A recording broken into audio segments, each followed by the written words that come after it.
ಇವಾಗ ನಮ್ಮದು ಸಂಗಮ president Shrimati Deepti ಭಾರದ್ವಾಜನ stage ಕರೀತಾ ಇದ್ದೀವಿ.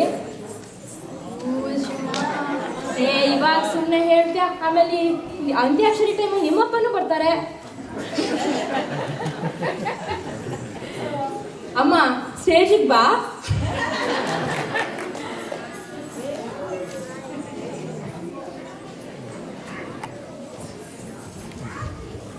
ನಮಸ್ಕಾರ. ಎಲ್ಲರಿಗೂ ರಾಜ್ಯೋತ್ಸವ ಹಾಗೂ ದೀಪಾವಳಿಯ ಹಾರ್ದಿಕ ಶುಭಾಶಯಗಳು. ಮತ್ತೊಮ್ಮೆ ನಿಮಗೆಲ್ಲ ಈ ಮನೋರಂಜನೆಯ ಸಂಜೆಗೆ ಸುಸ್ವಾಗತ. ಇದು ನಮ್ಮ ಸಂಗಮದ 28ನೆಯ ವರ್ಷ.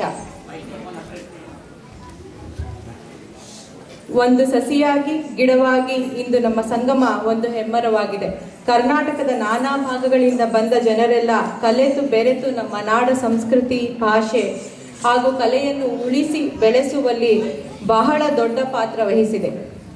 ಆದರೆ ಸಂಗಮದ ಎಲ್ಲ ಸದಸ್ಯರು ಒಂದು ಪರಿವಾರದಂತೆ ಕೆಲಸ ಮಾಡುತ್ತಾರೆ. ಇವತ್ತು ಬೆಳಗ್ಗೆ ಯಾರು ಬಂದಿದ್ರೆ ಇಲ್ಲಿ ಅವ್ರಿಗೆ ಗೊತ್ತಾಗ್ತಿತ್ತು. ಮೇಲ್ಗಡೆ ಡೆಕೋರೇಷನ್ ಇಂದ ಹಿಡಿದು ಕೆಳಗಡೆ ಪೂರಿ ಮಾಡೋ ತನಕನೂ ಸಂಗಮದ ಸದಸ್ಯರೆಲ್ಲ ಬಂದು ನಮಗೆ ಸಹಾಯ ಮಾಡಿದ್ದಾರೆ.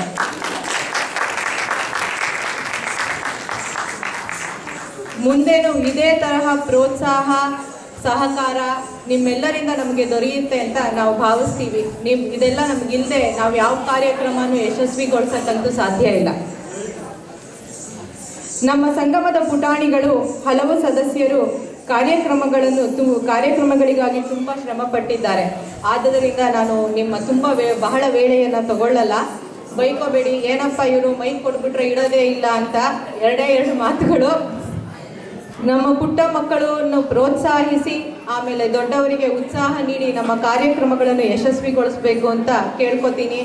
ನೀವೆಲ್ಲ ನಮ್ಮ ಕಾರ್ಯಕ್ರಮಗಳನ್ನು ಆನಂದಿಸ್ತೀರಾ ಅಂತ ನಂಬಿದ್ದೀನಿ. ಹಾಗೂ ಎಲ್ಲ ಕಾರ್ಯಕ್ರಮಗಳ ಆದ ನಂತರ ನಳಪಾಕ ತಯಾರಿಸಿದ್ದಾರೆ ನಮ್ಮ ಸಂಗಮದ ಗಂಡಸರೆಲ್ಲ ಸೇರಿಕೊಂಡು. ಅದನ್ನು ತಿಂದು ನಾವೆಲ್ಲ ಆನಂದಿಸೋಣ. ನಿಮ್ಮೆಲ್ಲರಿಗೂ ಮತ್ತೊಮ್ಮೆ ದೀಪಾವಳಿಯ ಹಾಗೂ ರಾಜ್ಯೋತ್ಸವದ ಹಾರ್ದಿಕ ಶುಭಾಶಯಗಳು. ಜೈ ಕರ್ನಾಟಕ ಮಾತೆ.